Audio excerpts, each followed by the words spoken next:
வாழைப்பூவில் என்னென்ன சத்துக்கள்லாம் இருக்குன்னு பார்ப்போம். வாழைப்பூவில் புரதம், நார்ச்சத்து, கால்சியம், பாஸ்பரஸ், இரும்புச்சத்து, copper, potassium, magnesium, vitamin E போன்ற பலவித சத்துக்கள் வாழைப்பூவில் இருக்குது. இப்போ வாழைப்பூ நம்ம தினமும் சாப்பிட்றதுனால நமக்கு என்னென்ன நன்மைகள்லாம் கிடைக்குதுன்னு சொல்லிட்டு பார்ப்போம். வீடியோக்குள்ளே போகிறதுக்கு முன்னாடி நம்ம சேனல் இதுவரையும் சப்ஸ்கிரைப் பண்ணலாம், சப்ஸ்கிரைப் பண்ணிங்க. அப்போ தான் நம்ம அப்லோட் பண்ணுற வீடியோவுடைய நோட்டிஃபிகேஷன்லாம் உங்களுக்கு வரும். இப்போ வாழைப்பூவில் என்னென்ன நன்மைகள்லாம் இருக்குன்னு பார்ப்போம்.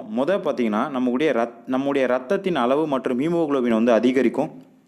ஆமாம் நண்பர்களே, நான் சொல்லியிருக்கேன் ஆல்ரெடி. தோற்பு சுவை மிகுந்த உணவுகள் நம்ம சாப்பிடும்போது நம்ம உடம்புல ரத்தத்தின் அளவு அதிகரிக்கும். வாழைப்பூவில் இரும்பு சத்தும் அதிகம். இதை நம்ம சாப்பிட்றது நமக்கு ரத்தத்தின் அளவு அதிகரிக்கும். மேலும் பார்த்தீங்கன்னா அனிமியா நோயினை குணமாக்கும். நிறைய பேருக்கு பார்த்தீங்கன்னா அனிமியா நோயினால் ரொம்ப கஷ்டப்படுவாங்க.